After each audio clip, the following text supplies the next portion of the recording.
Hey, what's up, everyone? My name is Jeff, and today we're going to have some fun diving into the top 10 list for Innistrad Crimson Vow. There is some sweet cards from this set, and there's a lot of really good cards that fill in the slots that decks didn't have beforehand. Lots of really good cards out there, and there's way too many to cover in this top 10 list, but there are a ton of really good cards to make sure that we do showcase here. So we're going to go ahead and dive right into it, give you guys my top 10 list right before the set comes out on MTG Arena, and then of course the set will be coming out pretty soon here as well with pre-release. So let's dive right into it. And starting out with actually some reprints. I didn't want to put the reprints into the top 10 list because this is about new cards that are the top 10. You guys want to get my value on the new stuff that's already been around, stuff that's already around. Like, this is already a really fantastic card. Dahlia, Guardian of Thraben, been around for a long time. 2 mana, 2/1. First strike, non-creature spells cost 1 more to cast. It's really good to slow down opponent's board wipes in a mono white deck or any deck with humans or whatever. Soldiers is also a pretty good archetype right now as well. Just being a 2 mana 2/1 with first strike is pretty good stats and can get in for damage as well. But for the most part, this is really good against the control matchups.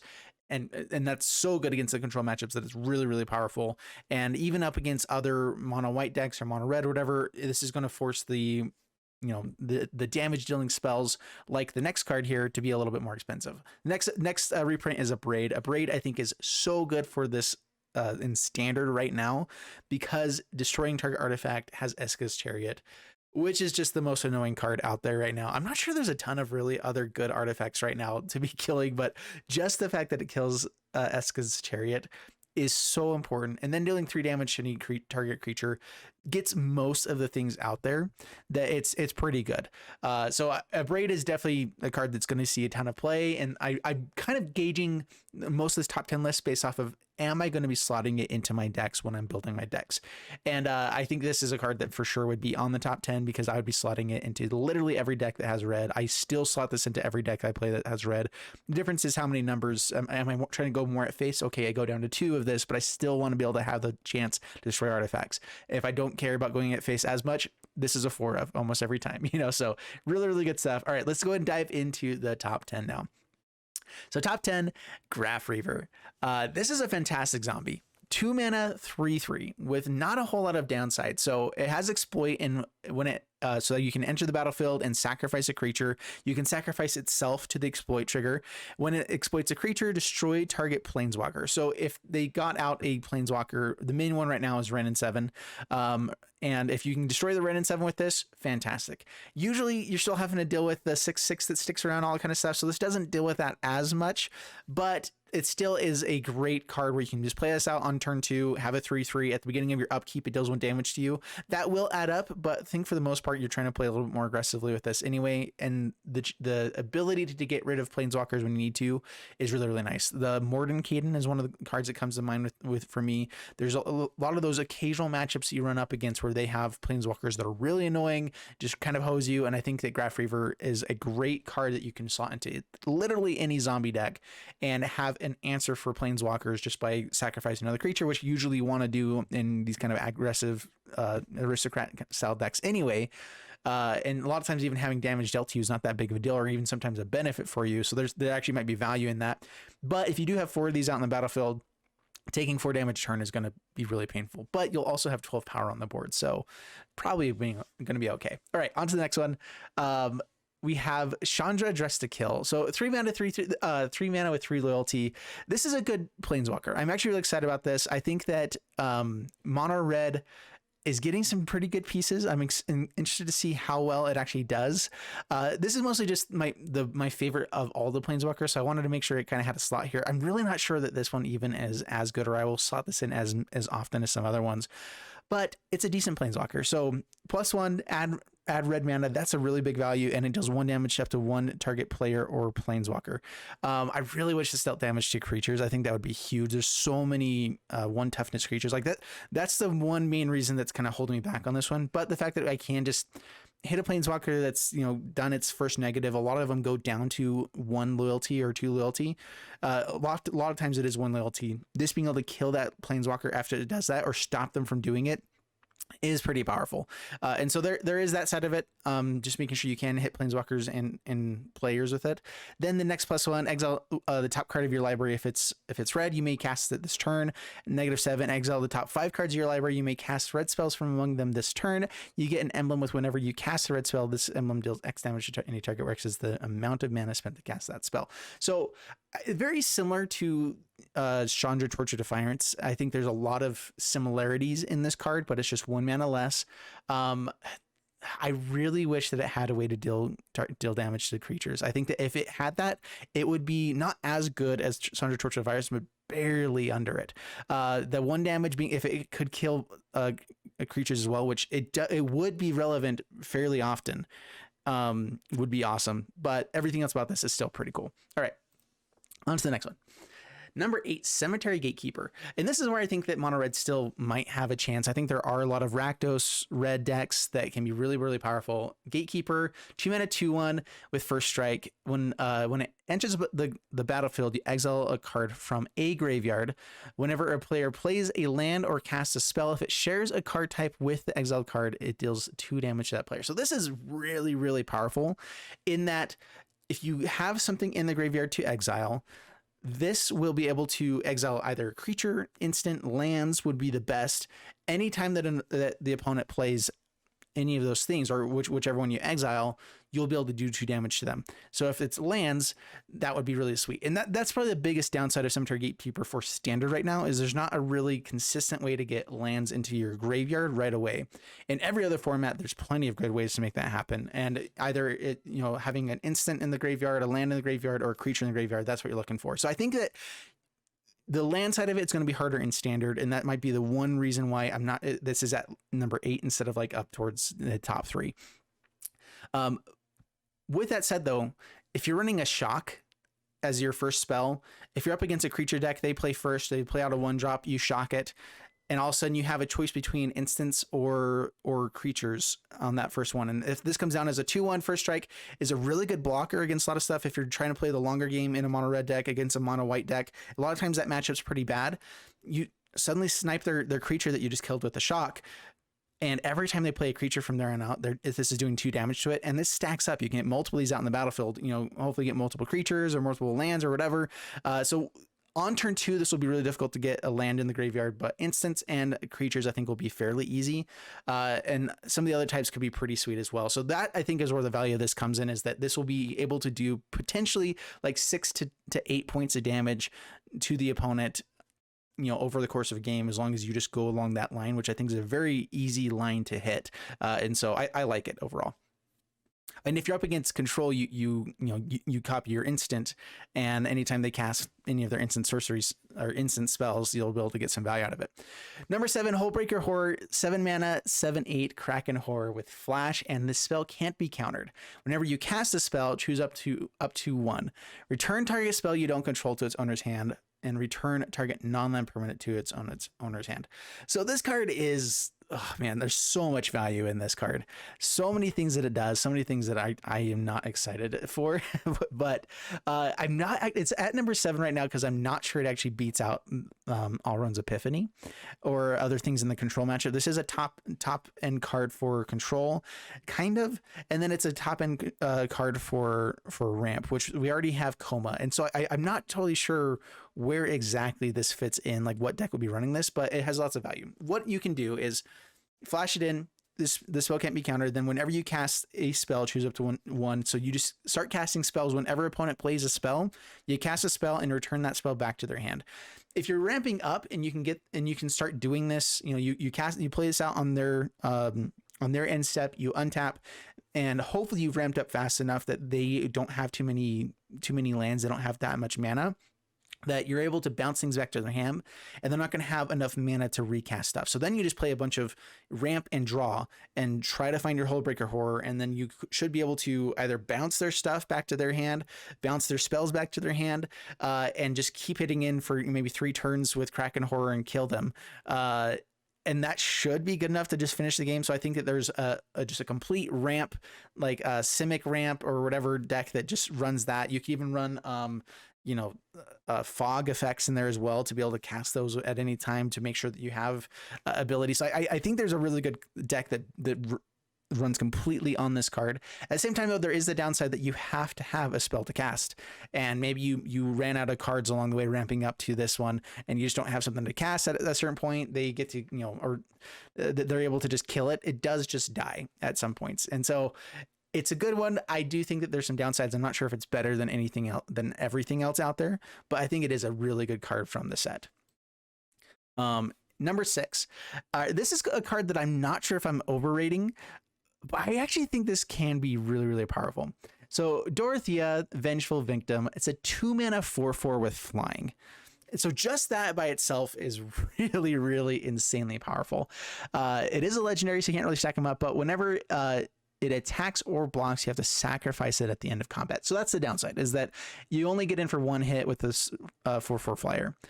But there's upside after that. So then you can also enchant this to a creature, and whenever that creature attacks, or enchanted creature has, whenever this creature attacks, create a 4/4 white spirit creature token of flying that's tapped and attacking. Sacrifice that token at the end of combat, and then this would exile when it goes to the graveyard. So this is kind of the way I'm ranking this: is 2-mana 4/4 with flying, awesome, really, really powerful, one of the best cards ever. It sacrificed itself at the end of combat. Oh, bummer. That's not very good at all. Then there's more upside. Put this onto another creature. Afterwards, you actually want this into the graveyard to be able to put it onto something. The enchantment, by the way, is not legendary, so you can stack this up multiple times if you have ways to fill in the graveyard, or even have multiple Dorotheas, play out one, hit in for damage, play out the other one, and then attach the disturb to that one, hit in for 12 points of damage. Like, this kills a player really, really quickly with flying cards that dodge upgrades, dodge a lot of removal. It doesn't dodge all of the removal, but it dodges a lot of removal and is really powerful. The downside of the disturb side is that it is an aura. Auras can have a tendency to be 3-for-1, that kind of stuff. But I think that the value that this one gives for a 3-mana aura is so high that it's definitely worth it. And so I'm actually really hyped up for this card. I think it's very, very powerful, very, very good. There's a lot of ways to get this into the graveyard as well in blue. There's a lot of draw and discard at the moment in spirits and whatever as well. And so I think that there's a lot of really powerful stuff you can do with this card, and I'm excited to see where it ends up. I'm not sure that there's a deck to build around it for sure, but I think that it by itself is such a powerhouse. All you have to do is be playing creatures with some semblance of evasiveness, and also it's super powerful. So really, really good stuff. Wrong way. That's not where I'm going. All right, here we go. On to number 5, Cemetery Prowler. So the cemetery, all of the cemetery line here, I think is really, really powerful. I'm only putting in the red one and the green one here because I think the other ones are all good, but they aren't as good as these ones. 3-mana 3/4 wolf with vigilance. So already fantastic stats. Anything else that this does for us is sweet stuff, and it does stuff for us. When it enters the battlefield or attacks, exile a card from a graveyard, and which is already nice being able to exile something. Spells you cast cost 1 less to cast for each card type they share with cards exiled with Cemetery Prowler. So it enters the battlefield or attacks, you get to exile stuff. And you can technically stack this by having multiples of these, but you won't be able to stack it by exiling 2 creatures with the same card. But being able to have everything cost less with this is really, really nice. Like there's a lot of good stuff with that. I think in mono green already, potentially you get to exile their artifact, and Esca's Chariot costs 3 mana. Then that alone is already really, really powerful. Having this be a 3-mana, again, a 3-mana 3/4 vigilance is already awesome. Having the vigilance side of things is actually one of the things I think mono green has been missing, is being able to put on that pressure of having big bodies, but still there's a lot of really good aggro decks out there that you can't completely tap out with. This is a great card for that slot. Is it better than all the other 3-drops in it? I think it's better than the other wolf right now. The primal one that creates the lands that come out. I would value this higher than that one for sure. It's a 4/3 with trample, so a little bit more power. You can get the value of the lands later on. But what I'd probably do is I'd probably run a full play set in a mono green deck. I'd probably run a full play set of the troll. I'd probably run 3 of these Cemetery Prowlers and 1 of the primal one to top deck at some point. And that's 8 cards in the 3-drop slot, and that's all that you would really need. But that's what you're looking looking for. And those are really fantastic cards in the 3-drop slot that would pressure and win games for you for sure. And so it's really, really good. I think this already will be slotted into that deck. And that's not to talk about the werewolf deck, which I think is getting better and better with this set. It's looking pretty good. There's a lot of other decks that are looking really good too, but I think that the werewolves, this is a really good one. It does share the same slot with the Reckless Storm, the 3 mana that gets haste when it attacks in, and also Tovolar. And so that's where it's a little bit hard. Is like this. There's so many werewolves in the 3-drop slot that I'm not sure how many copies you actually put in for this one, but it's still a good one. It does make everything else cheaper if you have a creature, you know, that you can exile in a werewolf deck, and that's what you're looking for is, you know, exile a creature from either their graveyard or my graveyard, make all of my creatures cheaper, and werewolves need that desperately. Making a Tovolar Huntmaster be a 5-drop instead of a 6-drop is huge. And so I think it's a really powerful card. Again, I'm not sure the numbers that you put it in for the werewolf deck, but it's good.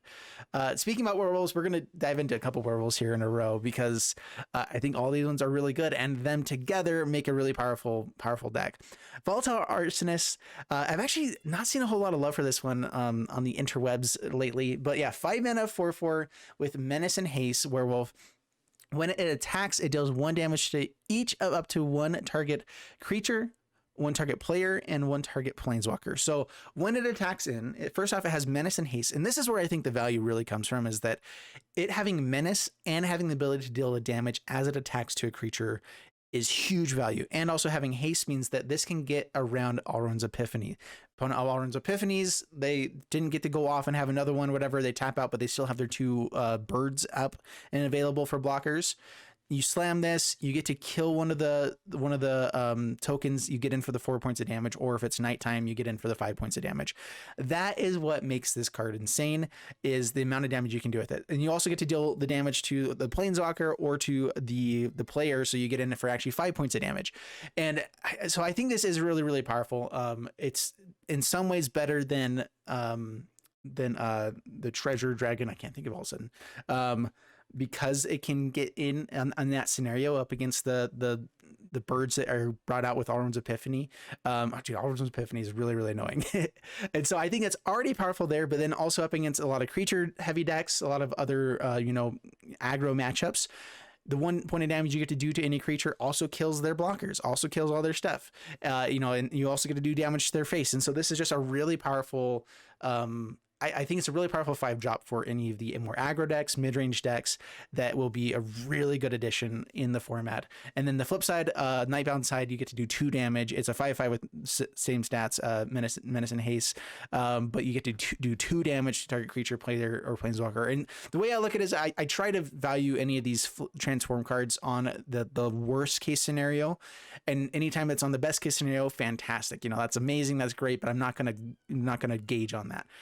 But being able to hit in with this a 5 mana card for 7 is really good. So that side of it is also really, really powerful, really good.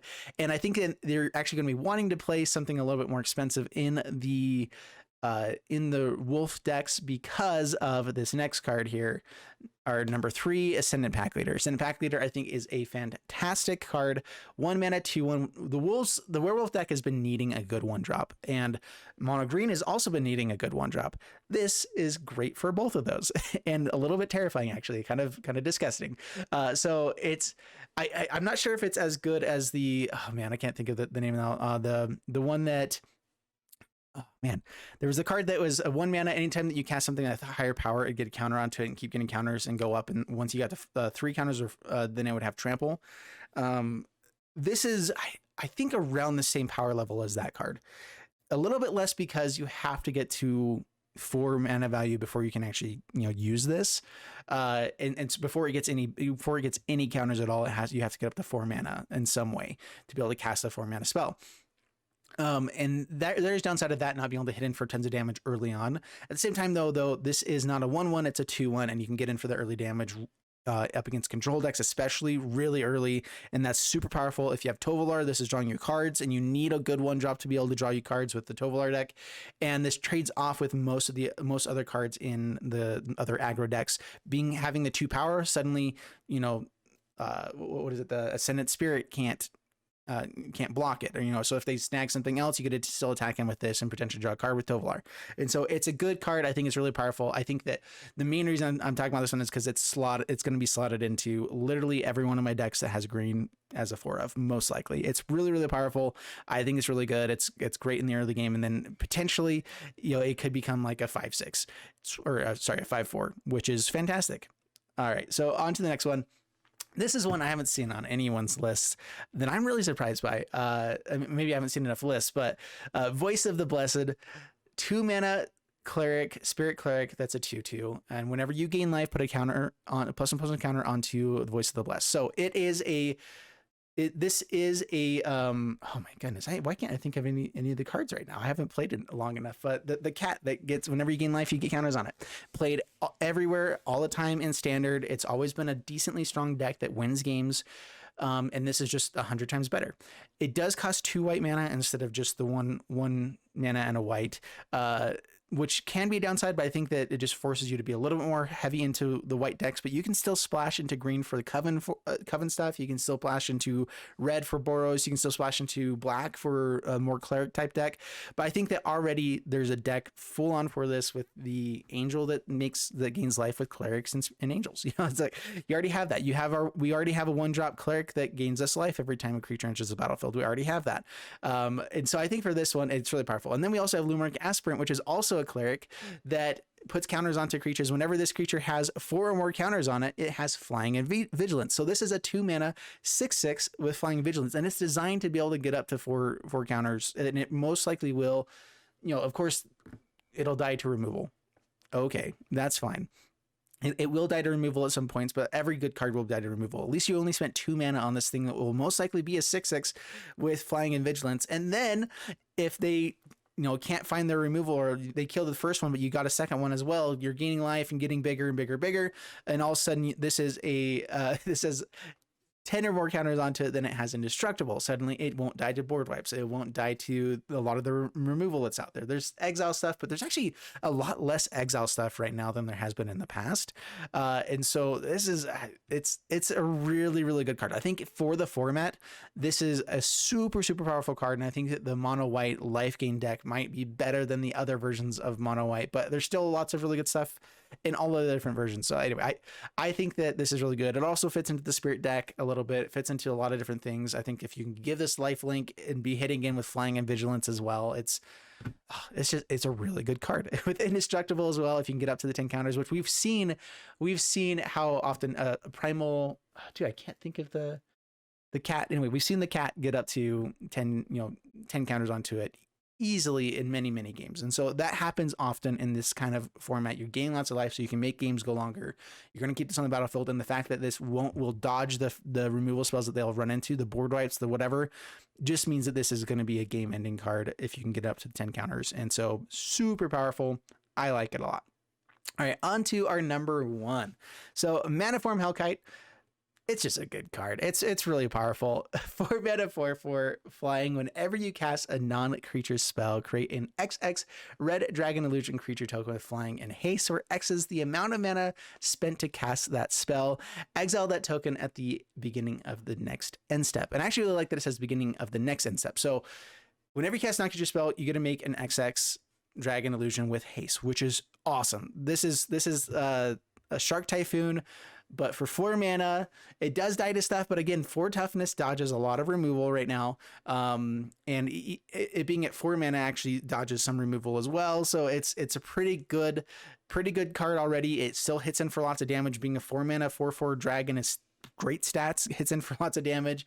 And the cool thing about this is that on their end step, you cast instant or sorcery, and once their end step has already begun, the trigger of this exile that token at the beginning of next end step, it won't exile until the beginning of your end step at that point. So as long as you wait until their end step, let that part already kind of trigger and go away, cast a bunch of spells on their end step, throw damage at their face, whatever kind of thing you're going for, and then untap, play a bunch more spells. They all have haste. You get to attack in with an army with this card pretty easily. So that's a turn 6 win, because you'd have to play this out on turn 4. There's treasures and stuff involved as well. So maybe you play this with like Shambling Gas and Deadly Dispute and whatever else to draw cards and have non-creature spells to be casting as well. So then you get this out on turn 3, and then turn 4, you wait until their end step, play a bunch of spells, you know, remove their stuff if you need to, untap on turn 5, cast the big spell, swing in for lethal, you win the game, you know. Or is it Dragons already has a bunch of stuff for this? There's just so much. This is a fantastic card, really terrifying and scary. It's by far the number 1 card. And I think that the hard part with this is that everyone's going to have to, there is removal for this card, and the format might shift between playing the decks that have good removal for this card until it's not played anymore, and then everyone's going to shift over to the other deck, and then this will come back and be you know, as soon as everyone slots out all of those cards to remove that, this comes back and is a main powerhouse again. And anytime that, you know, or if people can just hold up counter spells with this, protect it, it's good. Life is amazing. It's a fantastic card. So yeah, I think is already drooling over this one. Mono red, I think this is a fantastic card for mono red, being in the 4-drop slot.